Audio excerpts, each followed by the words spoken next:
Adrian Ventura Torres was a 26-year-old man who, upon installing a billboard, suffered a tragic accident that left him quadriplegic. Today, in this video, I have Marcus on the line. He is Adrian's father, and he's going to tell us about what his son has undergone and what his life is like and what he's doing to ensure he turns things around for him, his family, and the rest of the loved ones for which he is caring. How's it going, Marcus?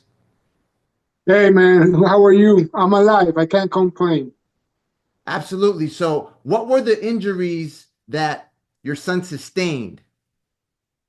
So Adrian, while at work, he was installing a LED screen that measured 15 feet high by 45 feet wide. And then when they once assembled in the ground, when they went to stand it up, it slipped from his other coworkers and it hit him in the head, uh, busting basically the C4 in his neck, which lacerated the spinal cord, leaving him quadriplegic.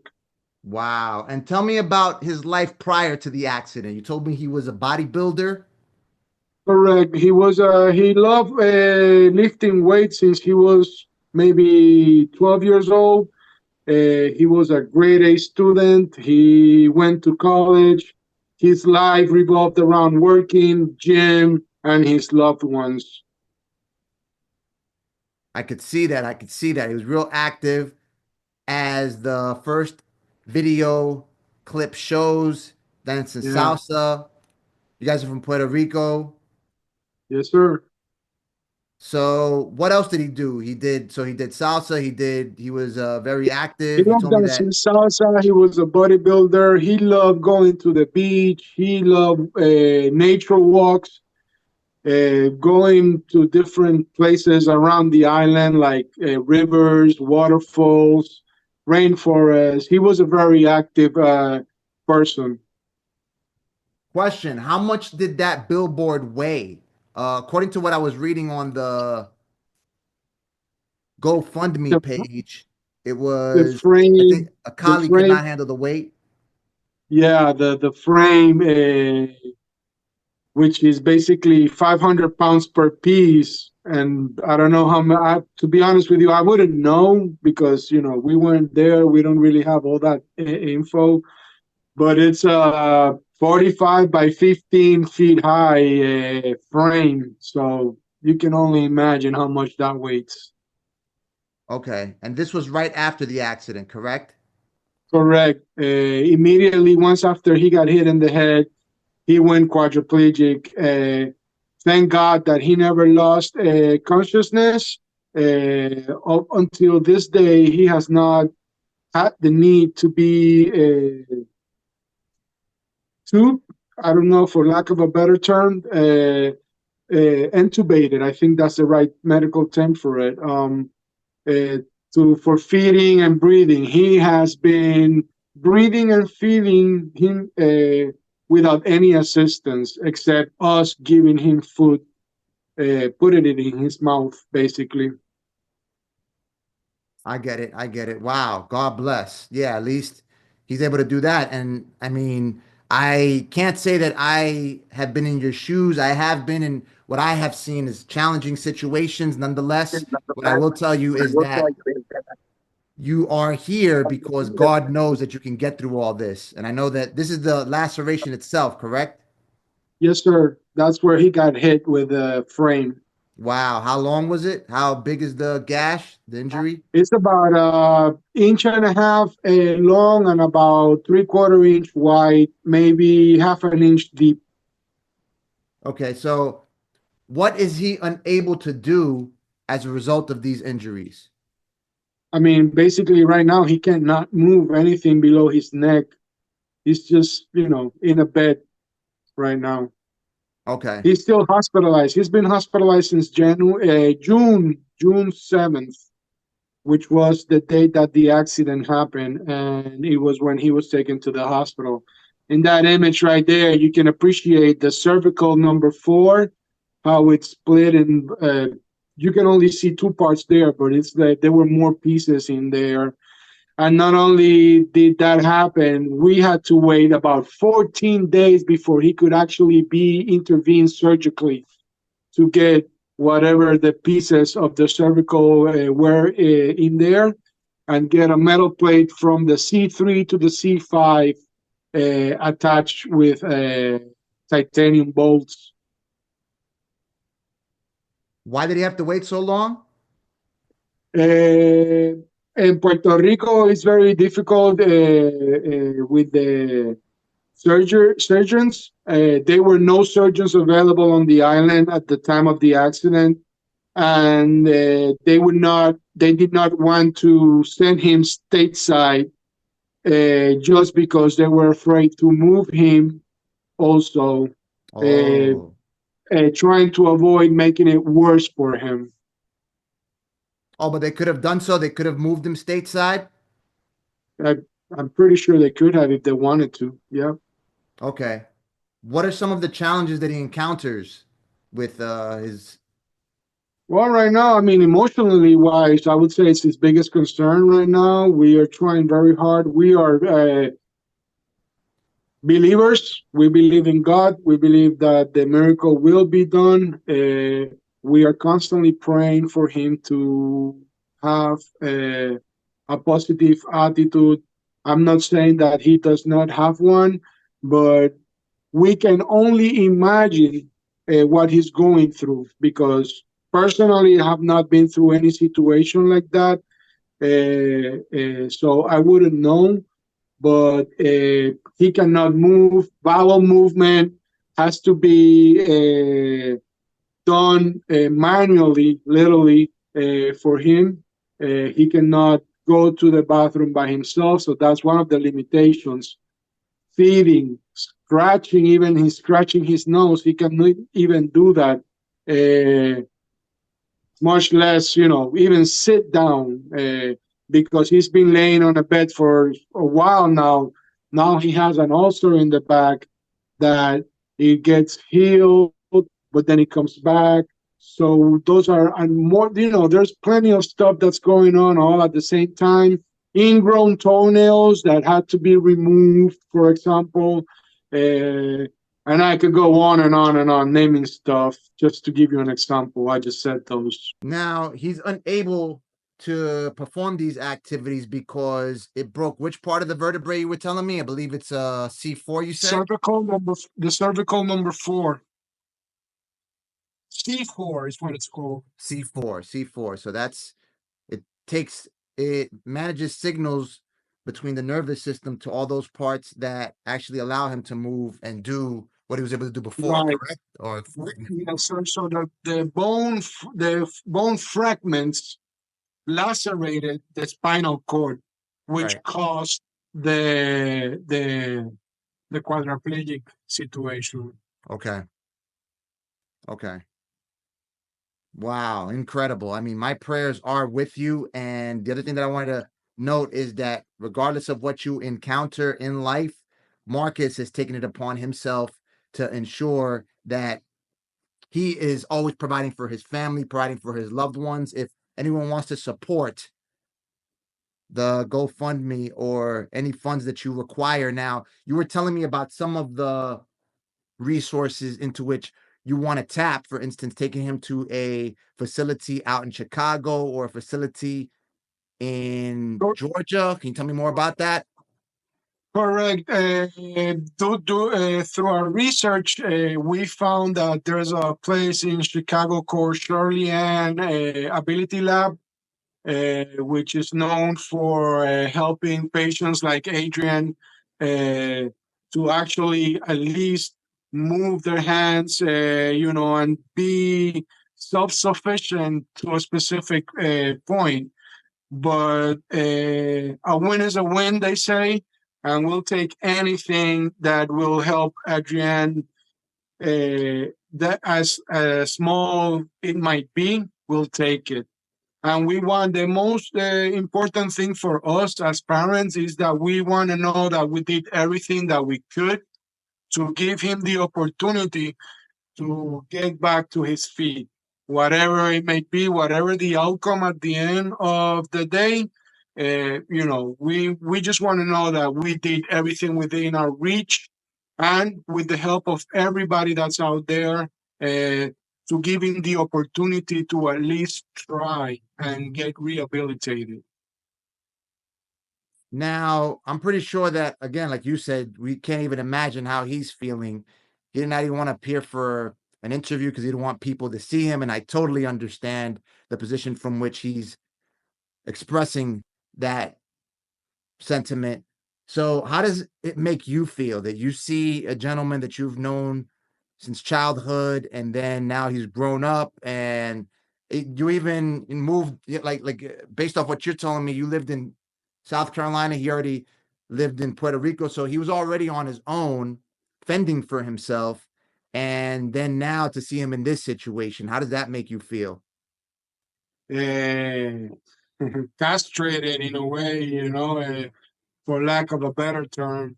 As you very well mentioned, we live in South Carolina. Our lives are in South Carolina, and he was by himself in Puerto Rico. And now we don't know. We're trying to get him stateside, like I mentioned earlier, just so we can actually take care of him.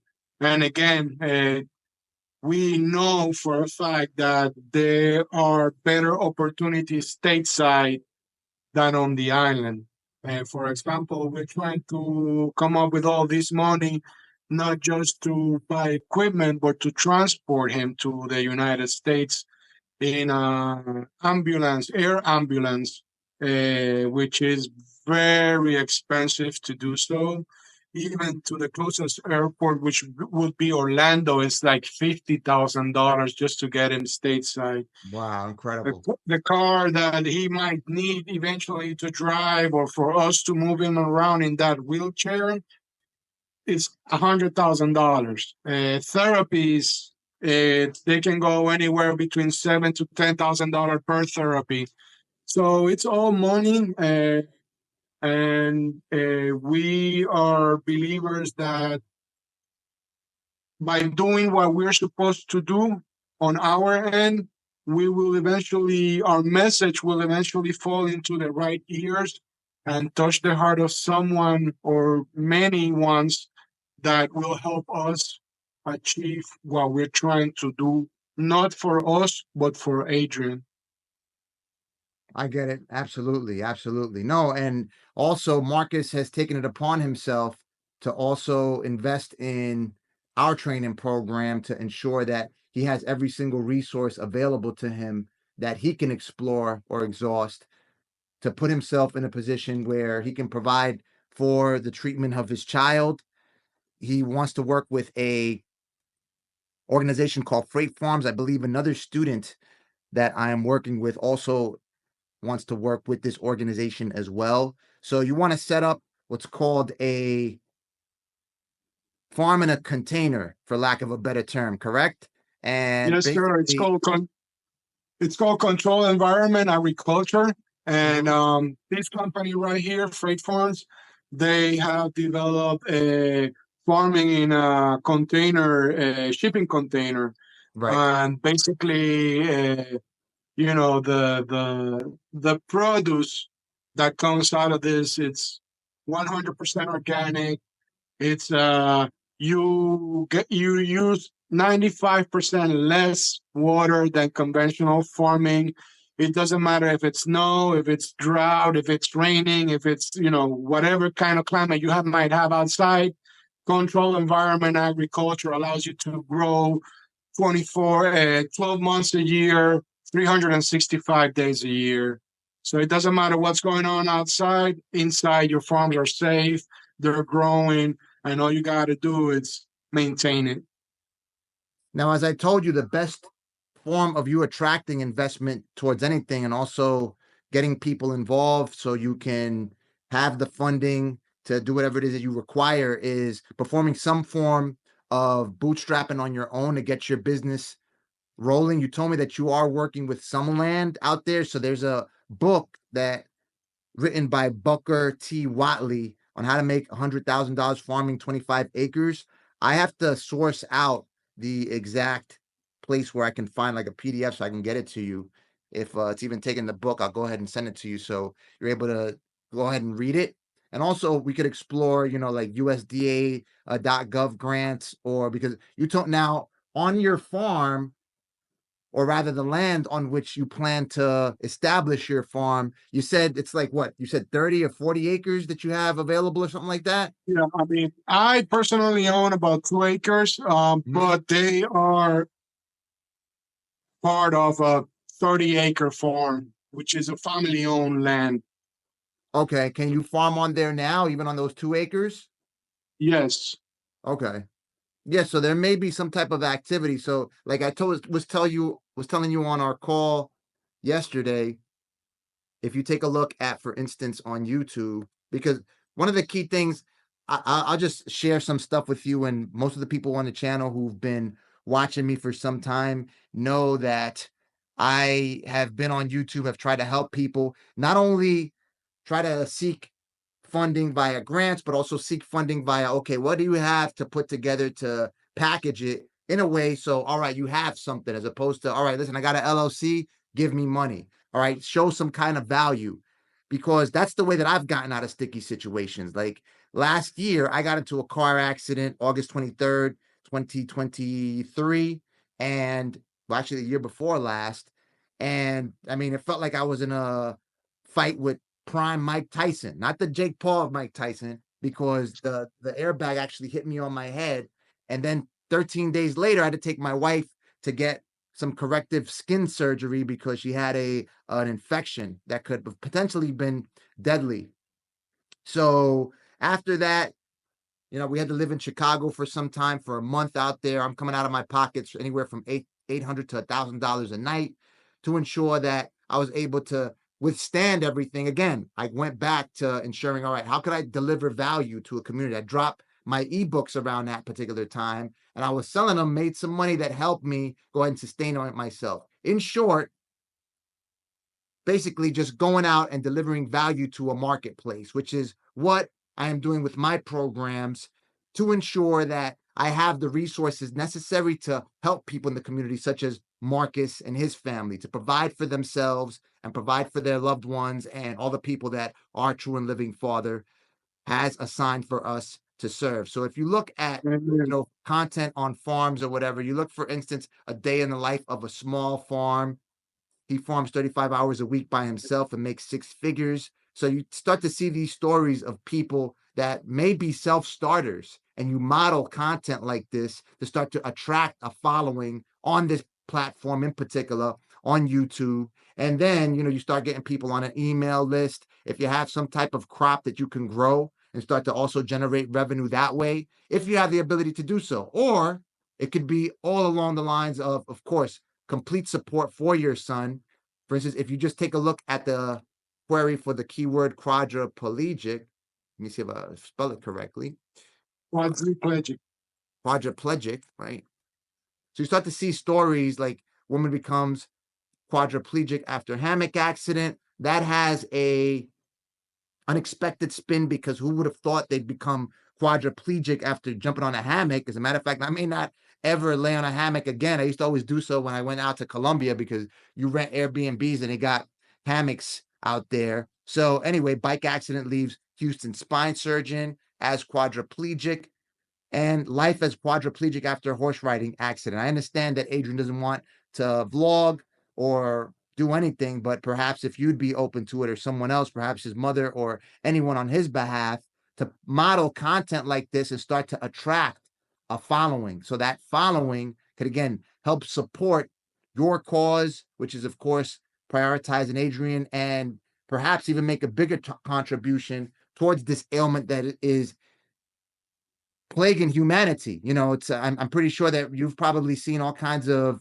people suffering from this condition due to accidents you may not even heard of. Like I didn't even know that so many people like this lady. She mentioned that she became quadriplegic after jumping on a hammock, and she met other people that were also quadriplegic as a result of laying down a hammock. Kudos out to you to ensure that you're taking that step to invest in yourself, you are out there doing everything that you must to get what you need done.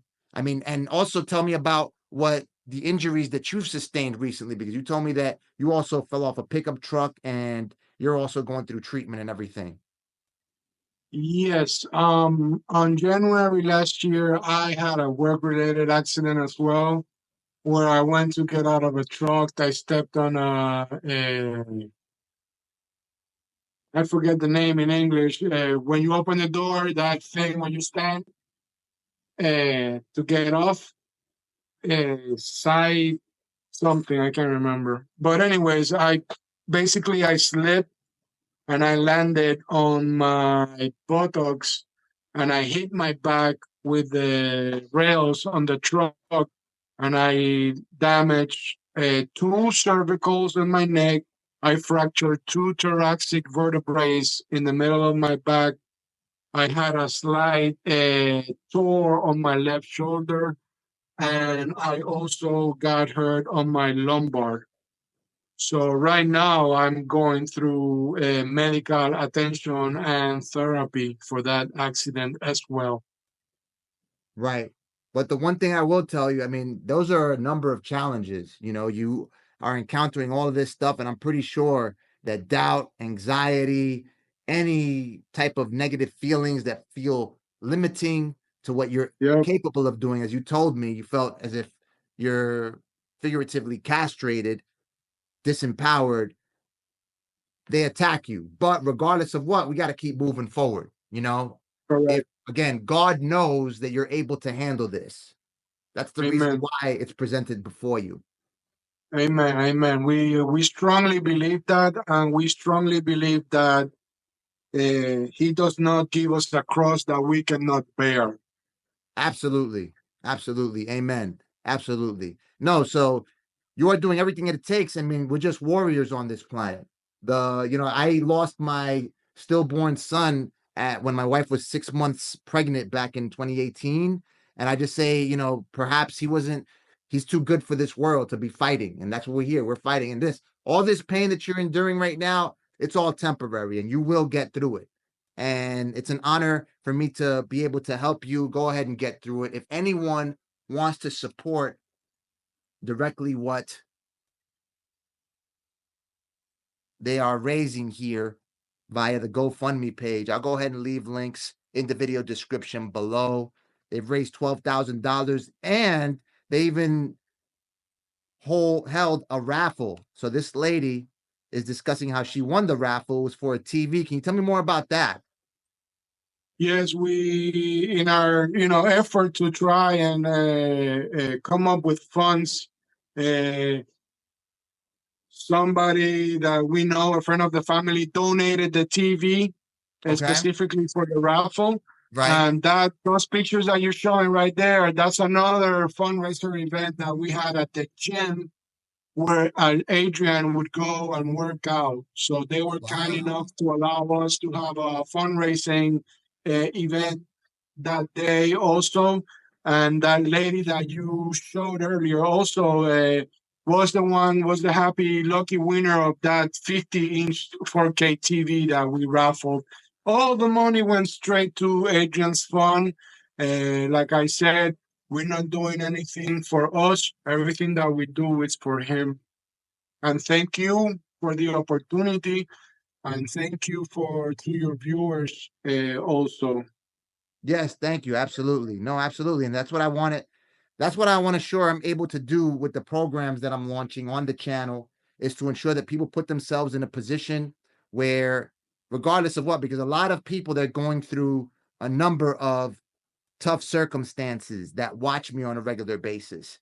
So if Marcus is out there, with all the challenges that he's encountering, he's investing in himself to ensure that he does what he must to provide for his loved ones. Feel free. I'm opening up my calendar. You'll also see the link in the video description below where you can book a call and we can see if we can tie the knot to ensure I'm trying to be as very cost effective as possible to ensure that I get people involved and we get to a better place because I mean, I have had the fortune of being exposed to working with some of the biggest brands on the planet, like Obama campaign and AOL and Nielsen. Many of you who've been watching me for some time know the story and know the portfolio, and I'd like to share that expertise that can produce solid results to ensure that you get to where you need to provide for your loved ones, such as what Marcus is going through now.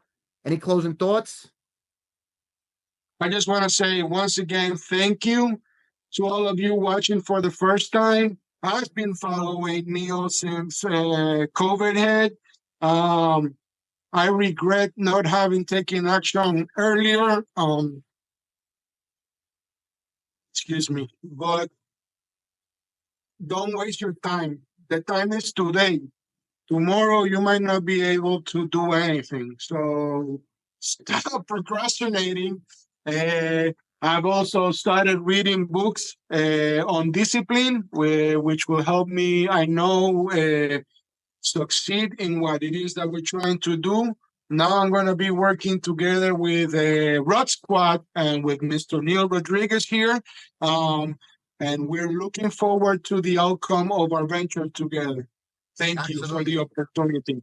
Thank you. No, thank you. It is true. It is a true honor to be able to work with you. And again, I mean, my entire idea and basically everybody's idea should be to how we're going to deliver value to a marketplace. That's the same thing that you just said, Marcus. We're not doing it from ourselves. We're doing it for our son.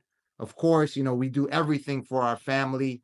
You touch me with your story because I just like, and now that I've been researching about this and I just see all of the circumstances people encounter suffering from these conditions, I'm just like, wow, it's incredible. So I am putting every single resource I can to ensure that you get in a place where you're sustainable and you're able to treat your son in the best way possible. And absolutely, I look forward to working with you. I look forward to continuing to ensure that people have every single resource at their disposal to do what they must. I thank you for watching.